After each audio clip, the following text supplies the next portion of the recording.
Hello plus two class, welcome again. हम लोग BPT कर रहे थे, राइट। आज हम आगे बीपीटी कंटिन्यू करेंगे। हम लोगों ने कौन कौन सी एग्जाम्पल की थी? मेरे हिसाब से एक तो ये थी फर्स्ट हमारी क्रोमियम की, क्रोमियम NH3 था, है ना। और 3 पॉजिटिव लिख लो, के बाद 3 नेगेटिव लिख लो, ठीक है। और हमारे पास ये एग्जाम्पल हमने कर ली। इसकी जो हाइब्रिडेशन आई थी शायद यही आई थी, D2sp3, इट्स श्योर, है ना। और उसके बाद दूसरा क्या किया था, एक और किया था कोबाल्ट के साथ, कोबाल्ट NH3 अगेन 3 पॉजिटिव। इसकी भी हाइब्रिडाइजेशन सेम थी, D2sp3, लेकिन इसमें पॉसिबिलिटी थी, आप लोग दोबारा देख सकते हो वीडियो लास्ट से, जो पिछली वीडियो थी, इसमें पॉसिबिलिटी थी कि sp3d2 बन जाए, लेकिन बना नहीं क्योंकि इसका डायपोल मोमेंट था 0। डायपोल मोमेंट 0 होने के कारण हमने सारे इलेक्ट्रॉन पेयर अप कर दिए थे, राइट। ठीक है, ये जो मैं बोल रहा हूँ अगर आपको पहली बार में समझ आ गया बहुत अच्छी बात है, लेकिन जैसे जैसे मैं एग्जाम्पल हम करते जाएंगे आपको और डेप्थ में अपने आप समझ आता जाएगा, ठीक है। अगर आपने ये चीज समझ ली है कि यहाँ पर मैं क्या कह रहा हूँ तो बहुत अच्छा है, वेरी गुड, ठीक है। अब मैं आगे चलता हूँ, आज हम करते हैं 3-4 एग्जाम्पल्स और।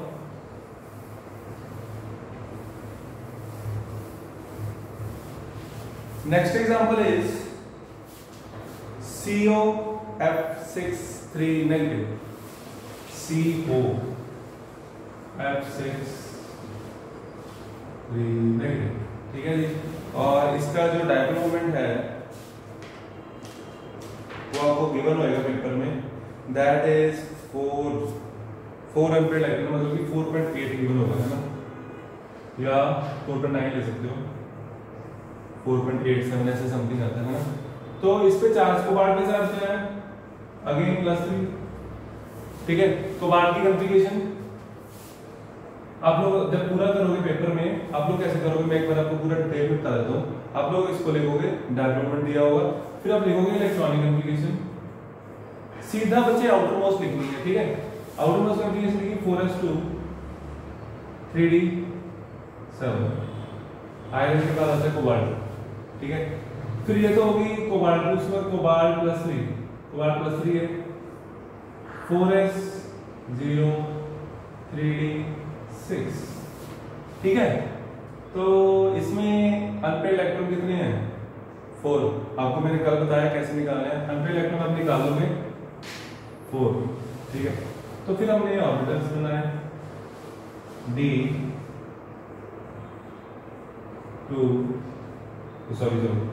D, उसके बाद S,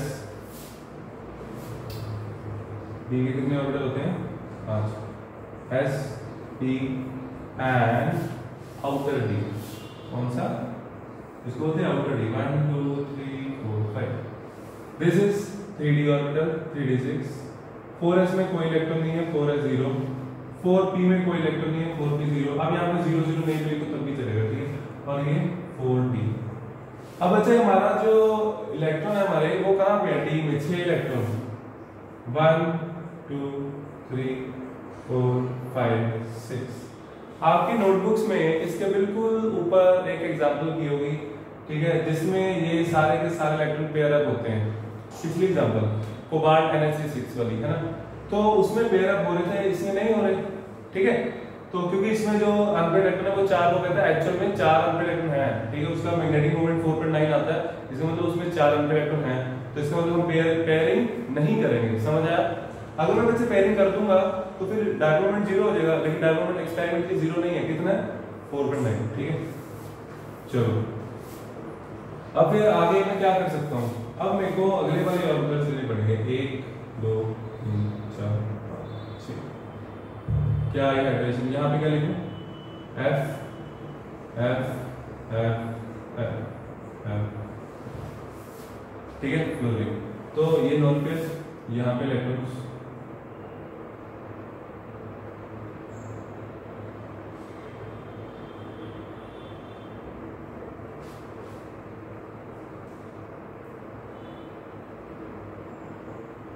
ठीक है। हाइब्रिडाइजेशन क्या आई, sp3d2, sp3d2 हो या d2sp3, दोनों की ज्योमेट्री होती है सेम, यानी कि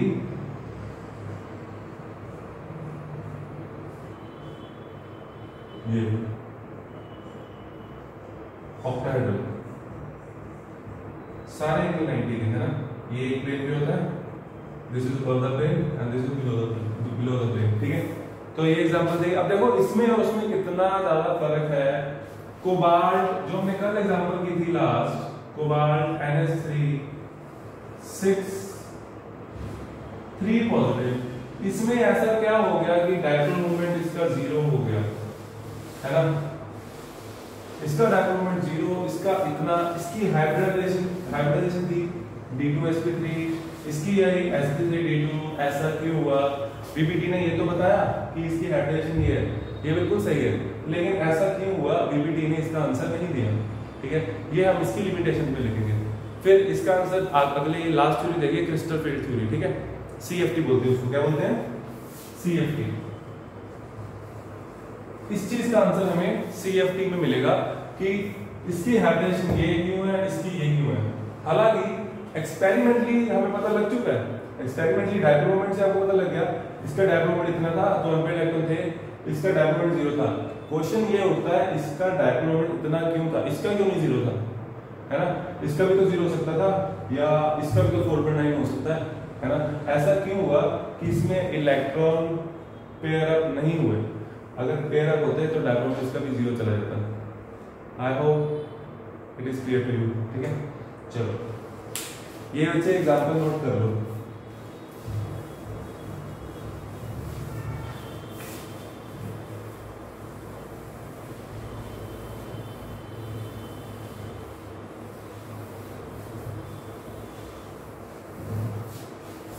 पहली वाली 2 एग्जांपल्स, फर्स्ट 2 हमने शायद 3 एग्जांपल्स गेम कर, है ना, जो पहली 2 थी उसमें शायद d2sp3 थी ना, हाइब्रिडेशन d2sp3 थी, तो उसमें इनर वाला ऑर्बिटल इन्वॉल्व हो रहा है, इसको बोलते हैं इनर डी ऑर्बिटल कॉम्प्लेक्स। अभी लिखना मत, मैं हेडिंग के मुद्दे लिखेंगे फिर लिखना, ठीक है। इनर डी ऑर्बिटल कॉम्प्लेक्स, और अगर आउटर ऑर्बिटल इन्वॉल्व होता है, यानी कि एनडी ऑर्बिटल sp3d2, तब क्या आएगा? Outer D orbital, outer D orbital complex, उसको बोलते हैं आउटर डी ऑर्बिटल कॉम्प्लेक्स, ठीक है बच्चे। तो अब हम टॉपिक लिखते हैं एक, ठीक है, write down next topic, inner and outer orbital entities, inner and outer orbital entities और कॉम्प्लेक्सेस। साथ में बच्चे एक चीज और हमने ऊपर नहीं लिखी, ठीक है, वो मैं आपको अब लिखवा देता हूँ, कोई दिक्कत नहीं है। देखो जो ये वाली एग्जांपल थी,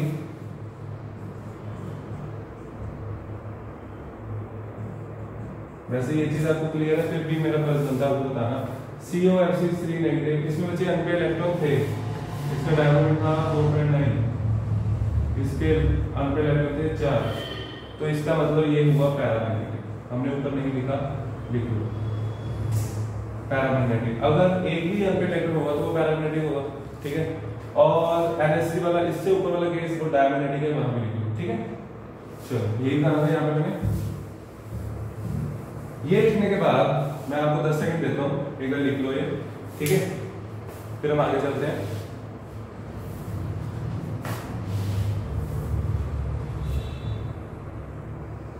देखो d2sp3 और sp3d2, यहाँ पे इनर डी ऑर्बिटल कॉम्प्लेक्स बोलते हैं क्योंकि n-1 डी ऑर्बिटल इन्वॉल्व होता है, n-1 डी ऑर्बिटल इन्वॉल्व होता है, इसमें n डी ऑर्बिटल इन्वॉल्व होता है, ठीक है, ऐसे लिखो, n डी ऑर्बिटल इन्वॉल्व होता है। लिखो, आपने अभी लिखा होगा inner and outer orbital entities और कॉम्प्लेक्सेस, है ना।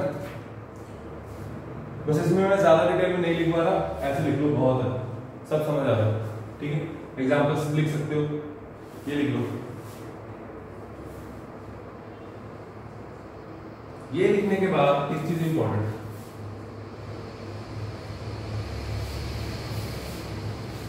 ये जो अभी मैं लिखवाऊंगा ना, ये सोचना आप लोग ऐसा क्यों होता है, ठीक है, फिर मैं बताता हूं।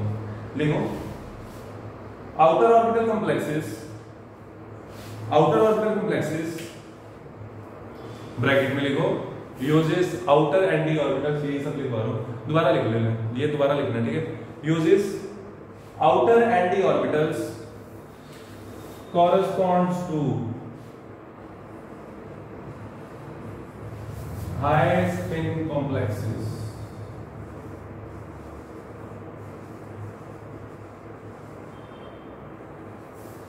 and second point, inner orbital complexes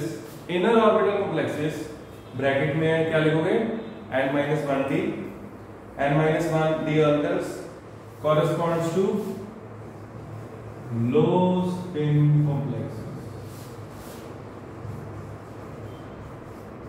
बहुत इंपॉर्टेंट चीज है और इसको समझना है। आप लोग वीडियो पॉज करके एक मिनट सोचोगे ऐसा क्यों होता होगा, आगे पीछे पेज पलटो, देखो कुछ दिमाग में आता है।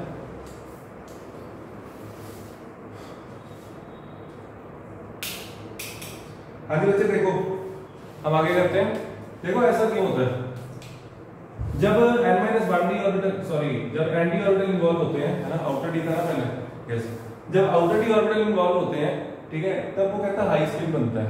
हाई स्पिन कॉम्प्लेक्स का मतलब है पैरामैग्नेटिक, हाईली पैरामैग्नेटिक, और इधर या लो स्पिन कॉम्प्लेक्स बनेगा और डाल के लिख सकते हो, और कॉम्प्लेक्स विल बी डायमैग्नेटिक, इसके भी चांसेस है। इसको समझना है हमने, ठीक है। देखो जो आउटर डी ऑर्बिटल कॉम्प्लेक्स होगा, ये मैं आपको अभी ऐसे ही बोल के समझाऊंगा, अभी नेक्स्ट एग्जांपल में पूरा और क्लियर कर दूंगा, ठीक है। जो पिछली एग्जांपल की ना उसके साथ रिलेट कर सकते हो। High spin complex cobalt F6 वाली मैं लिख ही देता हूं, कोबाल्ट F6 3 नेगेटिव, है ना। ये हाई स्पिन कॉम्प्लेक्स था, लो स्पिन कॉम्प्लेक्स था, पैरामैग्नेटिक था, 4.9 bm मैग्नेटिक मोमेंट था इसका, है ना, N4 था, तो ये मतलब हाईली क्या था, highly paramagnetic, right, high spin था। हाई स्पिन मतलब हाईली पैरामैग्नेटिक, ठीक है।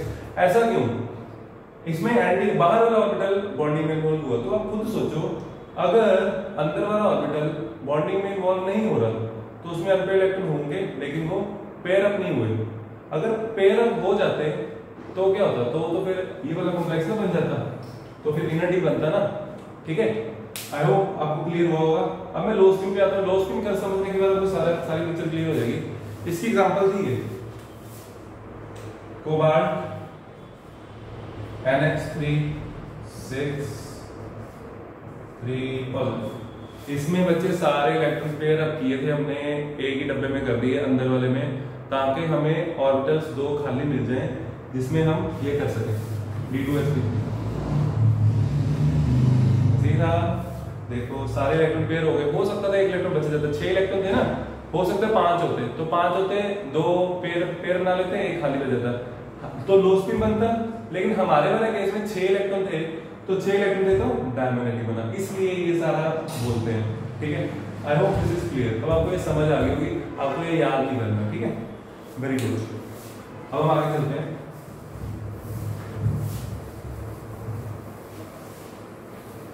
और एग्जांपल्स करते हैं और ये सारा कुछ समझेंगे दोबारा, ठीक है। 1 2 3 more examples, 3 4 5 more examples, 6 examples हैं, ठीक है। सारी इसी लेक्चर में कवर करते हैं, ज्यादा टाइम नहीं लगेगा। आगे है FeCN6 398।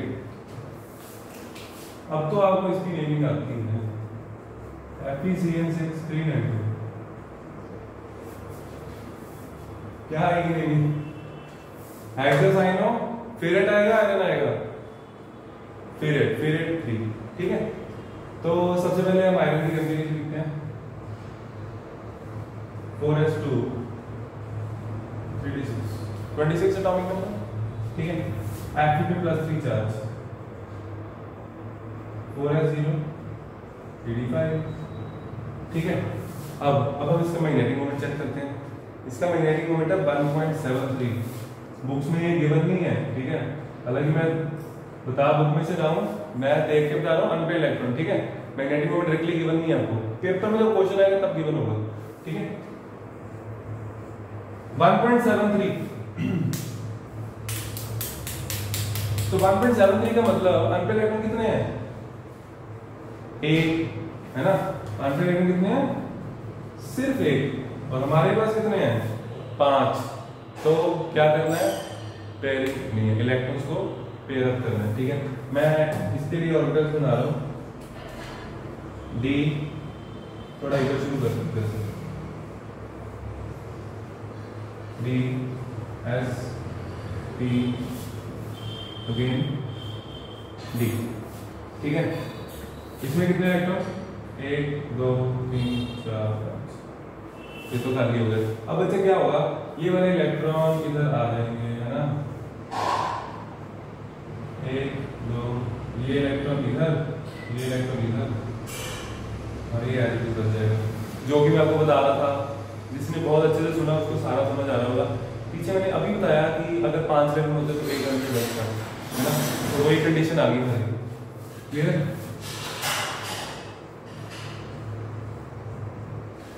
इसकी जरूरत नहीं छोड़ देता हूँ। ठीक है, 1 2 3 4 5 6, Cn negative, Cn negative, Cn negative, Cn negative, Cn negative and Cn negative. Hybridization क्या आई? D2 sp3। और ये पैरामैग्नेटिक है या diamagnetic? Paramagnetic. Inner D, outer D? Inner D, inner D orbital complex. ठीक है, और क्या लिख सकता हूं? High spin, low spin, paramagnetic भी है, पैरामैग्नेटिक लो स्पिन के साथ। ठीक है, पैरामैग्नेटिक है लेकिन लो स्पिन है। ठीक है, तो यही हम डिस्कस कर रहे हैं कि इनर ऑर्बिटल के केस में लो स्पिन कॉम्प्लेक्स या डायमैग्नेटिक के चांसेस ज्यादा होते हैं। ठीक है, हाईली पैरामैग्नेटिक नहीं बन सकता, क्योंकि हाईली पैरामैग्नेटिक के लिए अनपेड इलेक्ट्रॉन ज्यादा देंगे, तो वो केस बनेगा ही नहीं, है ना? तो इलेक्ट्रॉन पेयर अप हो रहे हैं, तो अगर पेयर अप होंगे तो मैक्सिमम चांसेस होंगे कि अनपेड इलेक्ट्रॉन मिनिमम हो, है ना? चलो ये नोट कर लो बच्चे सारा, और इसकी ज्योमेट्री बना लेना खुद।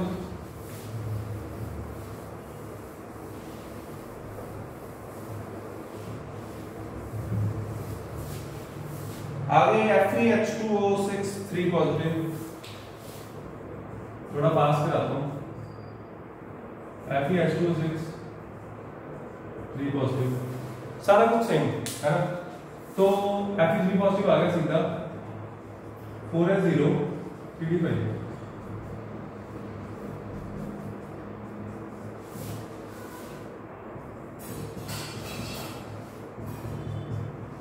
इसमें अल्फा इलेक्ट्रॉन 5 गिवन है, मतलब कि magnetic moment is given to us 5.92, तो n आ जाएगा 5। इसका मतलब सारे इलेक्ट्रॉन अनपेयर्ड रखने हैं। 1 2 3 4 5, इधर बॉन्डिंग नहीं होगी, इधर होगी। 1 2 3 4 5 6। ठीक है, बॉर्डर लगा लेना, border border border border border and border. ठीक है, हाइब्रिडेशन जाएगी sp3d2, outer D orbital complex, outer D orbital complex. ठीक है, इट्स पैरामैग्नेटिक, डायमैग्नेटिक, पैरामैग्नेटिक साथ साथ दिख रहा है। ठीक है, पैरामैग्नेटिक है लेकिन हाई स्पिन के साथ है, पैरामैग्नेटिक भी है और हाई स्पिन भी है, इसीलिए आउटर डी ऑर्बिटल बन रहा है। इसका मतलब यहाँ पे मैक्सिमम चांसेस है कि जो अनपेयर्ड इलेक्ट्रॉन वो ज्यादा होंगे ना। हाइब्रिडेशन आगे हमारे पास स्ट्रक्चर वैसे बना लेना। ठीक है, आगे चलते हैं, नोट कर लो सारा।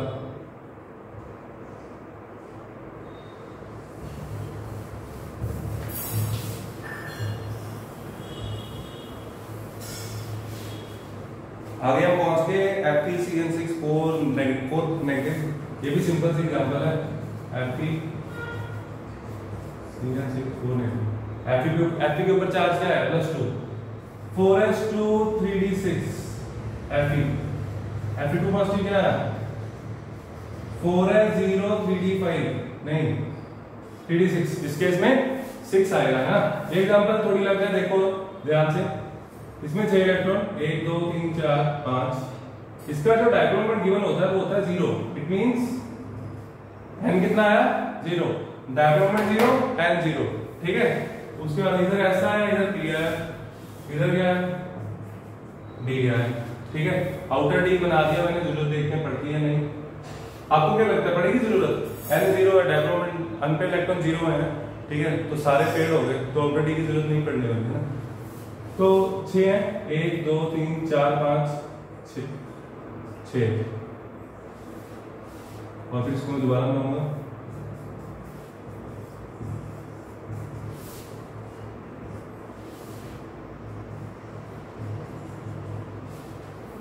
पेयरिंग कर दो, पेयर 6 के 6 पेयर हो गए, हाइड्रोजन चाहिए D2S inner D orbital complex. और देखो मैंने बताया इनर डी के ज्यादा चांसेस होते हैं या लो स्पिन होगा या डायमैग्नेटिक, इट्स डायमैग्नेटिक। तो ये क्वेश्चन आता है, बहुत इंपॉर्टेंट है, ठीक है। मैंने बहुत फास्ट कराया, थोड़ा फास्ट कराया, आई होप आपको समझ आ गया होगा, पहले मैंने स्लो कराया था, ठीक है। इसको नोट कर लो।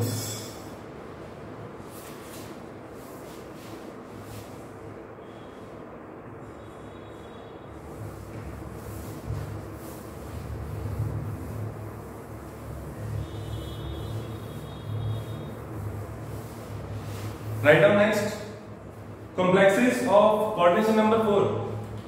Complexes of coordination number 4, 2 या 3 एग्जांपल है इसकी। निकल CN4 पहली, निकल CN4 2 नेगेटिव, ठीक है। निकल पे चार्ज +2 आ जाएगा, और इसके बाद हमें डायपोलमेंट इसका भी गिवन है 0, डायपोलमेंट कितना 0, तो हमारा n कितना आएगा 0, ठीक है। तो निकल की बचा कॉन्फ़िगरेशन 4s2 3d 8, निकल +2, निकल +2 क्या आ गई 4s0 3d 8। आप लोगों को मैं पहले बता चुका हूं कि जो इलेक्ट्रॉन बाहर निकालते हैं पहले आउटर वाले शेल से निकालते हैं ना, तो इसीलिए 4 में से जाते हैं, 3d में से इलेक्ट्रॉन नहीं जाएगा, पहले 4 में से, जब 4 के खत्म हो जाएगा तब 3d में, ठीक है।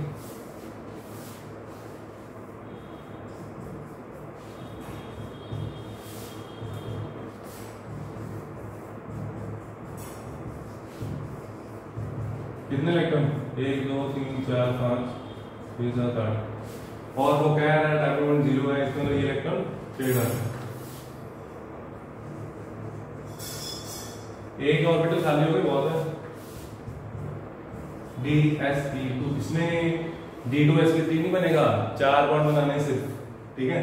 तो यहां मैं साइनाइड लिख देता हूं, cyanide cyanide cyanide and cyanide, ठीक है। क्या आया, इसमें भी इनर डी आउटर डी होता है, ठीक है। और इसमें ज्योमेट्री बच्चे 2 तरह की ज्योमेट्री बनती है कोऑर्डिनेशन 4 में, आइसोमेरिज्म में बताया है ना, कौन कौन सी, square planar and tetrahedral, right. लेकिन आपको ये याद रखना है जब DsP2 होगा तब स्क्वायर प्लेनर बनेगी, ठीक है। ये मैंने वहां पर थोड़ा सा शायद बताया था, तो इसमें बनने वाली स्क्वायर प्लेनर निकल साइनाइड साइनाइड साइनाइड, ठीक है। It's diamagnetic, it's inner D orbital complex and it's geometry is square planar.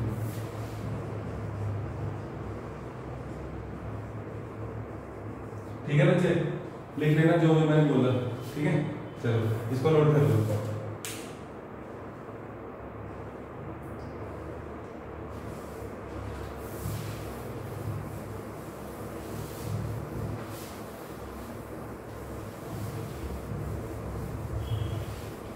Now next example, निकल CN4 हो गया हमारा, निकल Cl4,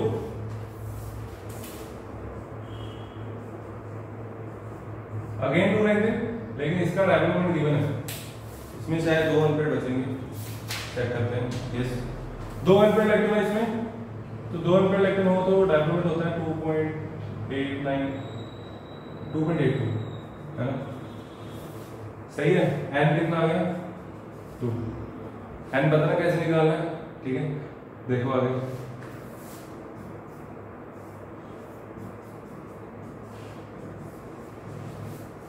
DsP, उसके बाद आउटर D, सारा कुछ है, कॉन्फ़िगरेशन मैंने ऊपर लिखी रखी है। 4s2 3d8 निकल 2 पॉजिटिव क्या हो जाएगी 4s0 3d8। 1 2 3 4 5 6 7 8 2 अल्फा इलेक्ट्रॉन है और ये रखने हैं। मैं बच्चे थोड़ा क्लियर बड़ा करके बना रहा हूँ, ठीक है। दोबारा लिखो।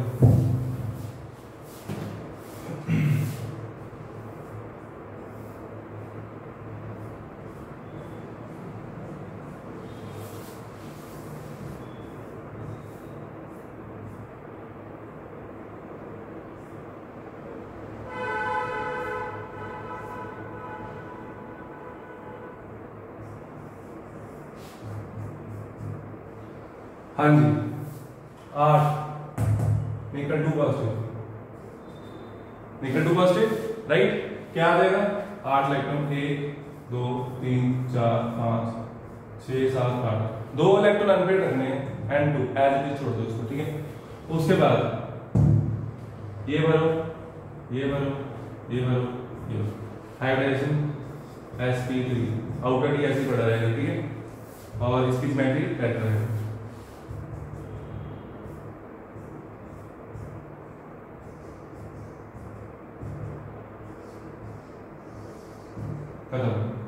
sp3 टेट्राहेड्रल, क्लियर, नोट कर लो। अब बची हमारी सिर्फ 2 एग्जांपल्स, सारा कर देना, मैं इसको आज खत्म कर देना।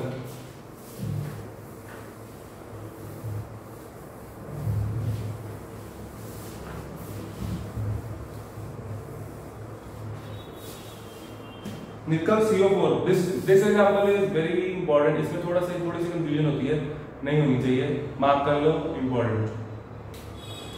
निकल CO4, सबसे पहले तो आपको कंफ्यूजन होती है चार्ज में। CO पे कुछ बच्चे चार्ज ले लेते हैं, CO पे चार्ज न्यूट्रल होता है, ये निकल पे चार्ज है 0। It means 4s2 3d8 configuration यही रहने वाली है ना। तो फिर होगा क्या,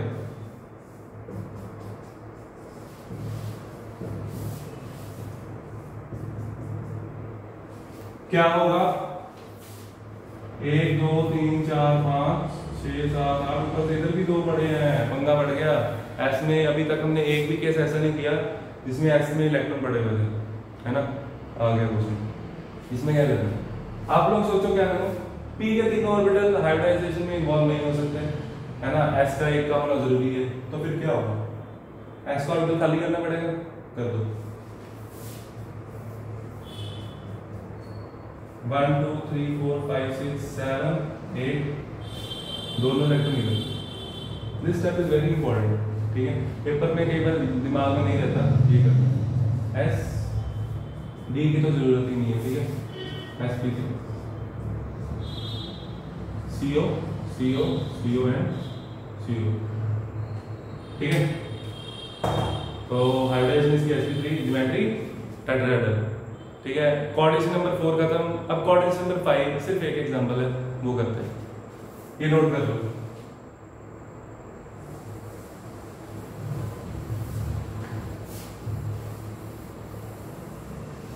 कोऑर्डिनेशन नंबर 5 बहुत कम आता है, लेकिन हम एक एग्जांपल कर लेते हैं। Examples of coordination number 5 FeCO5।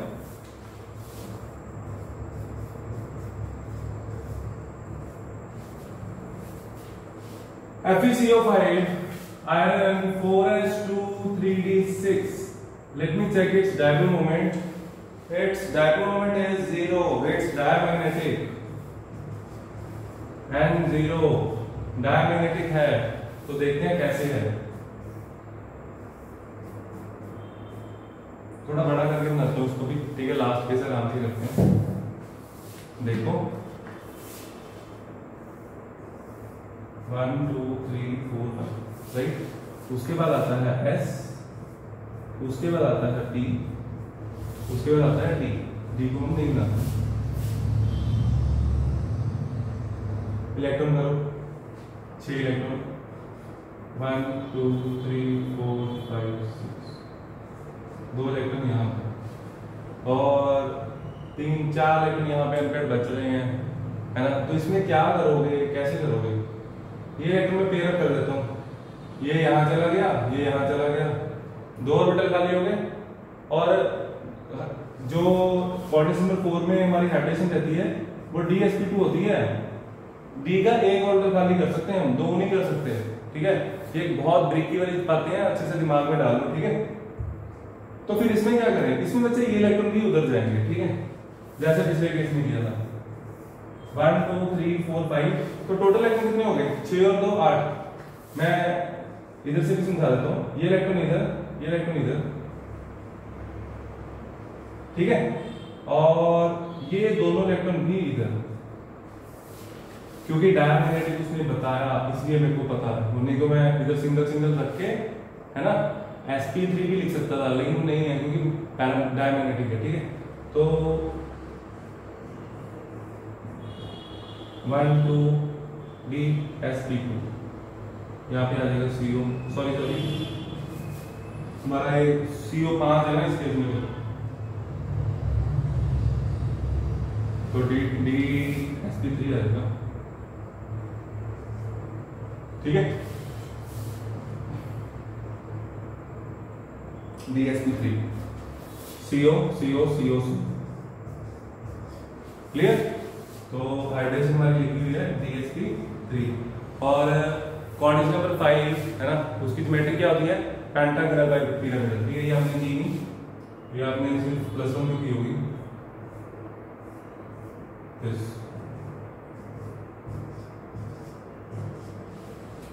चलो जी, ये थी हमारी बीपीटी खत्म। इसकी लिमिटेशन की आपको छोटी सी फोटो आएगी, वो लिख लेना, और मैं लिमिटेशन आपको बता देता हूँ। इसकी जो लिमिटेशन थी, इसमें assumption बहुत ज़्यादा ली, थ्योरेटिकल कंसेप्ट है, ठीक है, और कब पेयरिंग होनी है इसको नहीं पता था। एक्सपेरिमेंटली मैग्नेटिक मोमेंट से कैलकुलेट करके, मैग्नेटिक मोमेंट पता करके बॉन्डिंग की हुई है कि ऐसे ऐसे होता होगा, क्यों हो रहा है उसके बारे में कोई इंफॉर्मेशन नहीं है। मतलब कि दो तरह के हमारे पास लिगेंड होते हैं, एक होता है वीक लिगेंड, मैं यहाँ लिख रहा हूँ, एक होता है वीक लिगेंड, एक होता है स्ट्रॉन्ग लिगेंड। अब बच्चे मैं जो बोल रहा हूँ ना उसको अच्छे से दिमाग में डाल लेना। वीक और स्ट्रॉन्ग लिगेंड का जिक्र वीबीटी में होता ही नहीं है, ठीक है। अगर वीबीटी का क्वेश्चन आता है तो वीक और स्ट्रॉन्ग लिगेंड कहीं भी नहीं लिखना, ऐसा नहीं लिखना कि ये जो बॉन्डिंग हो रही है हाइड्रेशन की है ये this is because of strong ligand या वीक लिगेंड, ऐसा कुछ नहीं कभी होगा, क्योंकि वीबीटी को स्ट्रॉन्ग लिगेंड या वीक लिगेंड के बारे में पता ही नहीं था, ठीक है।